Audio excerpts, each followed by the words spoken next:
Do you find risk-taking hard? Do you hate experiencing failure? Do you find making mistakes embarrassing and difficult to experience? That's what today's podcast is all about. Developing a new perspective on failure and risk-taking. Hi, this is Dr. Joan Rosenberg, and you are listening to Mindstream, How to Design a Fully Expressed Life. This is podcast number 15. Most of us know someone facing emotional pain and who feels powerless or struggles to have control over his or her life, or wants life to feel more meaningful. I believe every moment is an opportunity for transformation, and I help people reach their dreams, resolve challenges with anxiety, depression, relationships, self-criticism, and speaking up. I help you, coaches and clinicians alike, achieve emotional mastery by choosing to live into your moment-to-moment experiences. Moving toward what is difficult and sometimes painful or unpleasant is what builds emotional strength, unwavering confidence, emotional resilience, rock-solid self-esteem, and lasting transformation. You'll want to stay till the end of today's podcast so that you too can have a whole different perspective on what failure and risk-taking really means. I know much has been written about failure and how to think about it, especially as it relates to achieving the success you want in life. Brian Tracy, a very well-known professional speaker and trainer in the areas of business and personal development, loves to say that if you want to become successful, then you have to fail as fast as you can. Of course, he, like so many others who speak on success and motivation, understands that failures are really much more like mistakes. And one can learn from mistakes. So stop and think about how you see failure. What do you mean by failure? Is it a mistake for you? Is it something that you can learn from?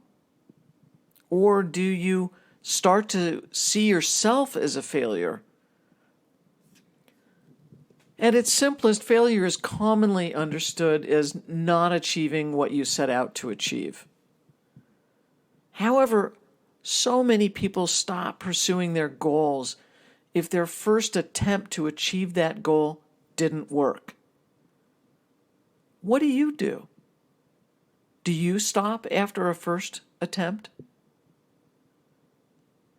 So we can recraft the definition of failure from not achieving what you set out to achieve to not achieving what you set out to achieve, especially the first time you set out to achieve it.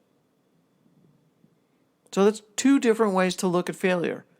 Again, the first, not achieving what you set out to achieve. The second, not achieving what you set out to achieve, especially the first time you set out to achieve it. Now, neither the first or second definition really captures the essence of failure.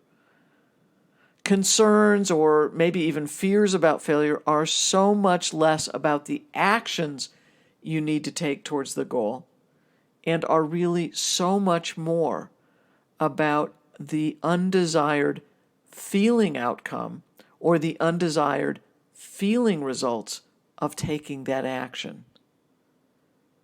The truth is, I see failure as difficulty tolerating the unpleasant feelings that come up or that are elicited when you don't achieve what you set out to achieve, especially the first time you set out to achieve it. Let me say that again. Failure is difficulty tolerating the unpleasant feelings that come up or that are elicited when you don't achieve what you set out to achieve, especially the first time you set out to achieve it. Now, notice my focus is not on the skills, nor the knowledge, nor your efforts, nor your time that was needed to succeed, or even the actual results that occurred. Whether the results worked out or the results didn't work out. It is instead on your feelings. It's on the feelings that resulted, especially when things didn't work out. That's what I think really messes with you. You stop trying because you just don't want to face the feeling that might happen if you don't succeed. And what that means then is that you're right back to facing unpleasant feelings. Maybe difficulty tolerating frustration or embarrassment or anger that things just aren't working out as easily or as quickly or as smoothly or as effectively as you might like it to. And as I talked in an earlier podcast about feelings, what do? You have to ride the waves of unpleasant feeling. Understand then that the path to success in any domain or any dream is going to be laced with failure.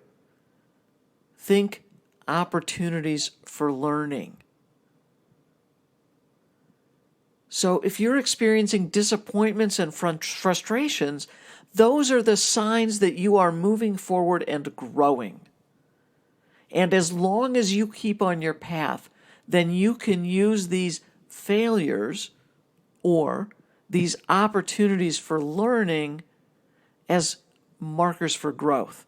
They're markers for growth, they're markers for movement, and they're markers of your momentum. Again, failures are opportunities to learn. If you handle the unpleasant feelings about those outcomes that didn't turn out or the results that you didn't want, then you can effectively handle failure. And if you can experience yourself as capable of handling the frustration or the anger or the embarrassment or the disappointment or other unpleasant feelings you might experience when things don't turn out, then you can go after anything you want and never worry that a failure will stop you. Now, your capacity to take risks is similar to failure. You won't take risks because taking a risk might result in an outcome that you don't want or that you will find hard to bear. Again, what's the real outcome?